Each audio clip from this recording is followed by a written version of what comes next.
Começamos mais um Liberdade de Opinião direto do Rio de Janeiro para conversar com o jornalista Sidney Rezende. Olá, Sidney. Olá, Colombo. Bom dia para todos, bom dia para o senhor, para a senhora. Estou aqui pronto. Vamos em frente então com os nossos assuntos. O líder do governo na Câmara defende um plebiscito para a elaboração de uma nova Constituição para o Brasil. Para o deputado Ricardo Barros, o Brasil se tornou ingovernável por causa da situação orçamentária. Nós separamos um trecho da fala do líder do governo. A nossa Constituição, a Constituição Cidadã, o presidente Sarney já dizia, quando a sancionou, que tornaria o país ingovernável. E o dia chegou. Temos um sistema ingovernável. Não temos nenhuma capacidade mais de aumentar a carga tributária, porque o contribuinte não suporta mais do que 35% de carga tributária, e não demos conta de entregar todos os direitos que a Constituição decidiu em favor dos nossos cidadãos. Para Ricardo Barros, uma alternativa seria o mesmo rumo do Chile, que decidiu agora, no final de semana, em plebiscito pela reforma constitucional. A declaração do líder do governo foi criticada por parlamentares, incluindo líderes do Congresso. A posição deles é de que o país não pode se distrair agora. A discussão importante são as reformas.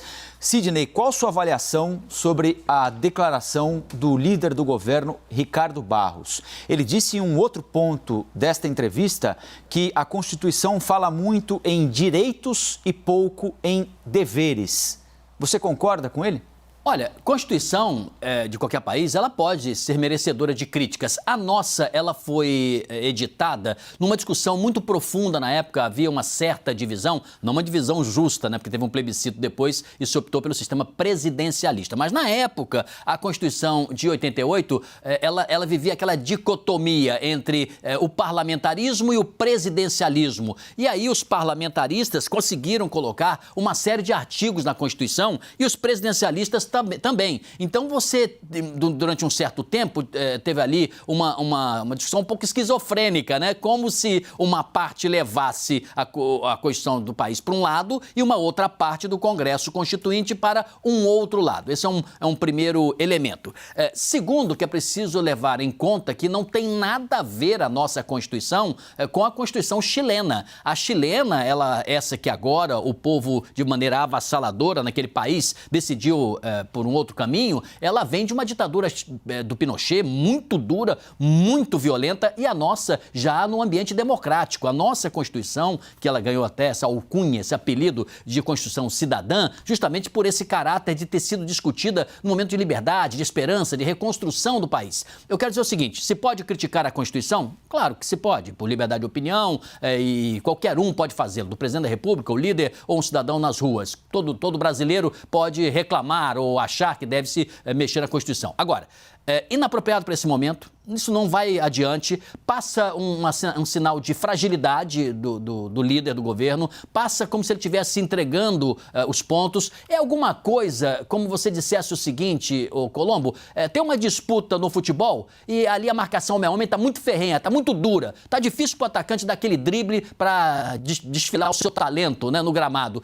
No momento que você tem um jogo muito duro, você fala assim, vamos mudar a regra do jogo. Não pode agora marcar homem a homem, tem que permitir que o jogo transcorra. Olha, amigo, você tem que jogar conforme o jogo se estabelece. No caso, aí está mostrando que o governo está com incapacidade de negociação junto ao Congresso. Mesmo Ricardo Barros, que eu elogiei tantas vezes por sua habilidade, sua competência, sua sinceridade, ele é conhecedor, ele é do ramo, ele é profissional. Mas ele, quando diz esse tipo de coisa, é ingovernável, não dá e tal. Eu até listei algumas coisas aqui. Renúncia tributária, isso tem a ver com a Constituição? Não tem, tem a ver com governança, né? Gastos do cartão corporativo, reduz menos ali os gastos do governo, esse e outros também, cargos de confiança, dá uma cortada em cargos de confiança daqueles que não estão ganhando bem e não estão dando a resposta devida. Tudo isso tem a ver com o governo, não tem nada a ver com a Constituição. Acho que não vai adiante, é uma bola fora total e passou um recado, na minha opinião, ruim, viu? Ruim, de fragilidade. Agora, a Constituição transformou o Brasil num país ingovernável, de alguma maneira? Me parece que ele se referia ali especialmente à questão orçamentária, né? Você tem hoje quase 95% do orçamento carimbado, então sobra muito pouco para investimento, há uma questão fiscal grave neste momento, não é? Há um comprometimento com gastos com a Previdência, mesmo após a reforma, ainda muito alto. Agora, isso deve ser atribuído a uma Constituição mal desenhada, Sidney? Olha, a Constituição ela não é perfeita de fato, né? Então é preciso que se regulamente uma série de artigos, é preciso que se rediscuta alguns outros elementos, se deve buscar maioria para isso e se fazer modificações. Agora, daí se criar uma nova Assembleia Nacional Constituinte para escrever uma nova Constituição, porque essa tornou o país ingovernável, acho que não é por aí. A gente tem que aprender a viver num país de previsibilidade, de estabilidade. Senão daqui a pouco você fica assim, Colombo, 4 anos não dá com reeleição, muda para 5.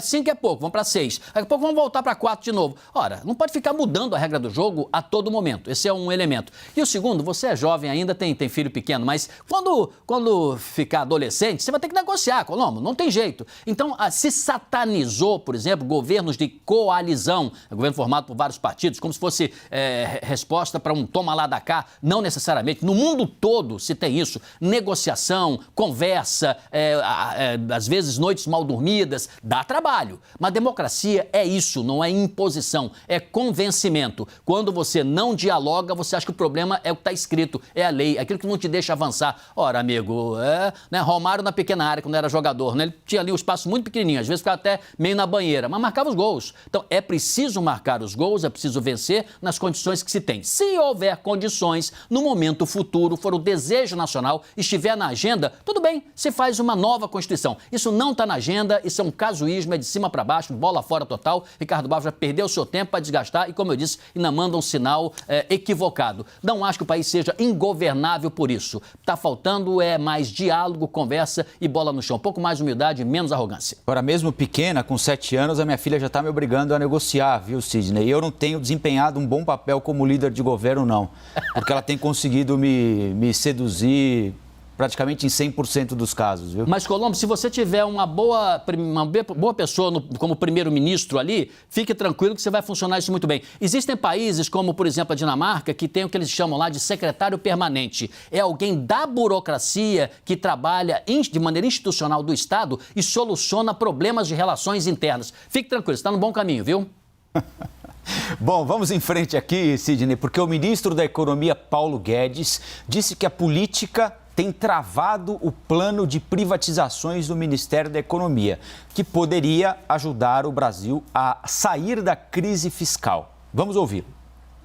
O presidente Bolsonaro é um conservador com grandes instintos também, do ponto de vista econômico, de tirar o Estado do cangote do povo brasileiro, de libertar, simplificar a vida, reduzir impostos e também de apoiar a privatização. O presidente tem cobrado. Por alguma razão, a engrenagem política não tem permitido que essas privatizações aconteçam.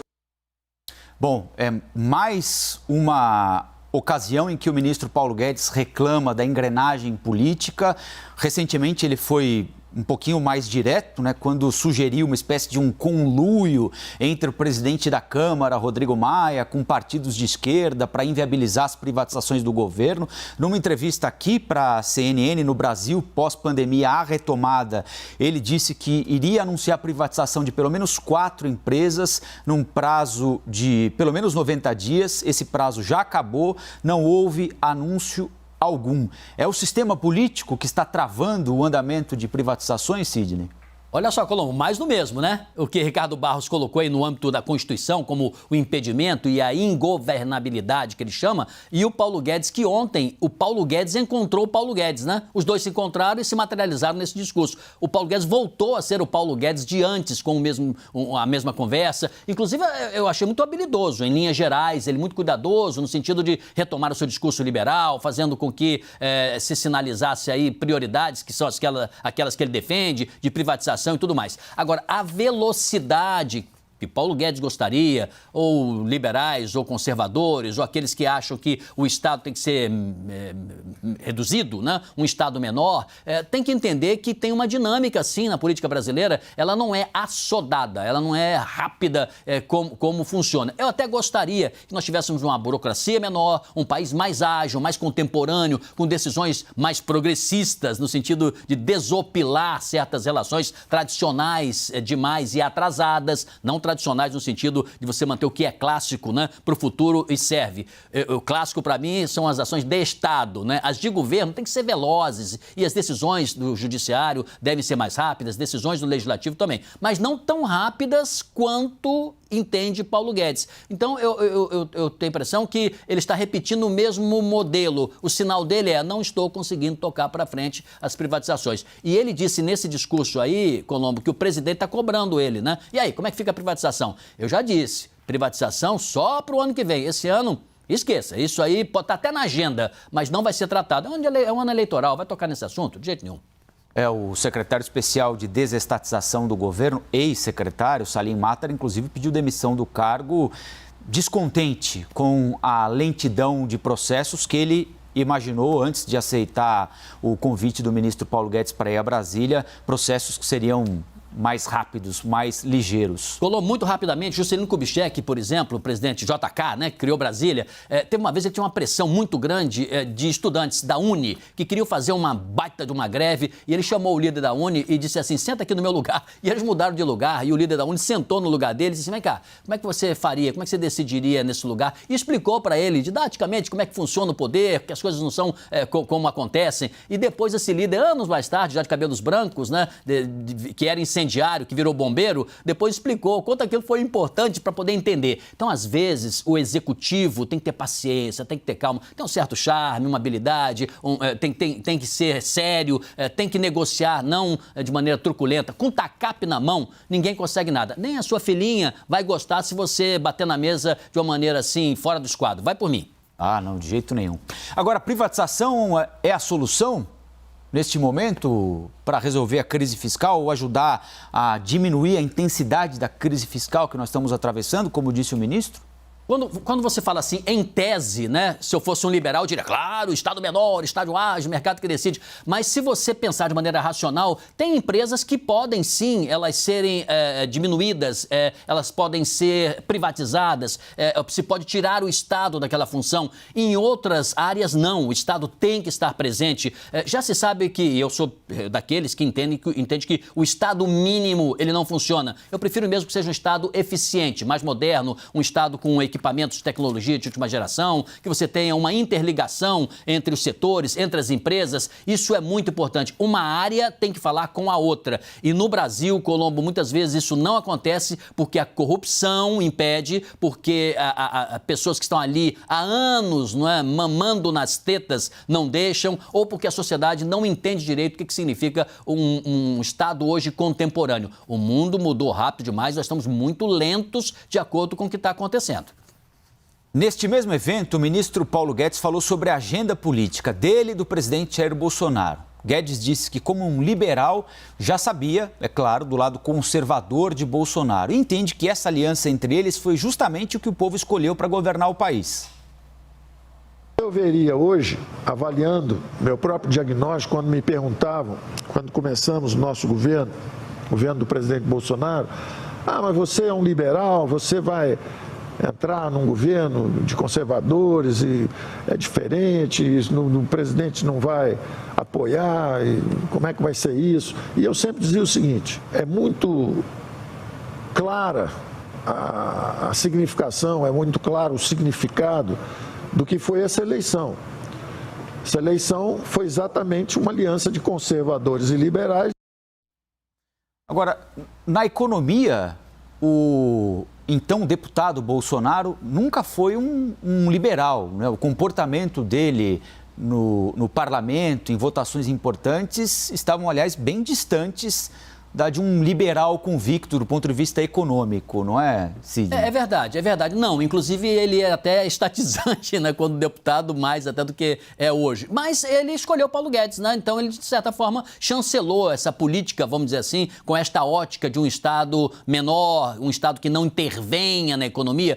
O liberalismo tem isso. Mas Para mim não ficou claro, Colombo, nesta fala, então por isso eu peço desculpas ao senhor e à senhora se eu analisar aqui errado e a você também, Colombo. Mas me parece que ele tenha dito o seguinte: do ponto de vista econômico, eu sou um liberal. E a minha aliança com os conservadores, no sentido do comportamento, a agenda do comportamento do brasileiro, né, é uma agenda conservadora. E aí, no comportamento, é o quê? São aquelas pessoas que são contra o aborto, a pornografia, professa valores religiosos, familiares rigorosos, a pessoa que se considera conservadora, vamos dizer assim, ela é mais rígida, mais tradicional, nos costumes, né? E ela em combinação com esse liberalismo econômico, porque se ele fez aí uma junção na área econômica também, conservadores e liberais nem sempre se entendem 100%. Então, eu acho que ele falou nesse sentido. O presidente tem nos costumes uma ligação mais com esses setores da sociedade e eu aqui defendo uma política mais liberal. E o presidente Bolsonaro, você lembrou muito bem, quanto candidato, ele não era essa pessoa que chancelaria teoricamente a política que aí está. Agora, Guedes, com a sua política, estão sendo ela e a sua política desidratadas, né? E depende dos resultados da economia para mais adiante, quando a pandemia passar. Pode ter certeza que pode ser que um dos pilares de 2022 seja justamente a economia. Para isso, é importante apenas saber se o presidente vai acertar ou errar com o seu ministro. Até agora, ele está apanhando bastante, Paulo Guedes, viu? Sidney, mais de 17 milhões de brasileiros podem ficar sem receber todas as parcelas do auxílio emergencial. A equipe econômica do ministro Guedes já afirmou que nenhum pagamento será feito no ano que vem, independentemente da data de início. Isso quer dizer que o auxílio pode ser alvo de judicialização. Algumas famílias que foram admitidas no programa depois do início dos pagamentos podem pedir na Justiça o direito às 9 parcelas do benefício que serão pagas para aqueles que receberam desde o início do pagamento do auxílio emergencial. De acordo com dados do Conselho Nacional de Justiça, já existem cerca de 140 mil ações judiciais relativas só ao auxílio emergencial. O governo deve pagar essas 9 parcelas para todo mundo? As famílias que não receberam as primeiras parcelas lá atrás devem receber esse dinheiro de forma retroativa ainda este ano? Esse repasse atrasado tem que ser feito no próximo ano sem prejudicar o orçamento de 2021? Tem confusão à vista aí, hein, Sidney? Tem confusão. Vamos separar um pouquinho isso aí. Sim, vai para a Justiça. E olha, isso já é comum na vida brasileira. Plano Bresser, Plano Verão, tá bom que não eram auxílios emergenciais, mas são planos econômicos defendidos pelo governo, ações de governo contestadas na Justiça e a Justiça está aí para isso mesmo. Demora, hein? Demora, mas tem. E tem muito escritório de advocacia, Colombo, que é especializado nesse tipo de ação. E ele faz no atacado. É igual o cidadão que vai pescar e joga a rede, né? Aí puxa a rede, vem peixe de todo tamanho. E ele aciona e ganha dinheiro com isso porque é um processo que, ao final, acaba quase sempre penalizando o Estado. O Estado acaba perdendo. Então, isso vai sim para a Justiça, que é metade da parte da sua pergunta. A segunda é que não se tem dinheiro, pelo menos é o que argumenta o governo, para manter por muito tempo um pagamento para muita gente e por muitos meses. E, nesse sentido, é que o presidente mesmo sinalizou em reduzir gradativamente o valor das importâncias para quem já está recebendo o auxílio, embora você esteja argumentando os 17 milhões que por alguma razão não estão nesta lista. Uma lista que nem existia de maneira eficiente, o que é uma vergonha para o Estado brasileiro, né? Nós temos tantos organismos, o IBGE é um deles, e de Estado também, do próprio da área econômica, que se poderia ter um cadastro para não encontrarmos milhões de brasileiros ocultos. Então, de fato, isso é um problema sério, é uma dor de cabeça que vai para a Justiça, como eu já disse, mas ela pode ser solucionada do ponto de vista administrativo. Mas não tem dinheiro para todo mundo por muito tempo. Então vai ter que se descobrir politicamente uma saída e o Ministério da Economia já está trabalhando nela para fornecer ao presidente, imagino eu, uma alternativa sobre a mesa dele para ele decidir. E é uma questão que mexe com muita gente, porque mexe com o eleitor, né? Lembre-se, eleição 2022. O presidente também não pode deixar milhões fora do círculo, vamos dizer assim, de beneficiados se outros recebem. Valeu, Sidney. Muito obrigado, hein? Um abraço, até amanhã. Este é o Liberdade de Opinião com Sidney Rezende.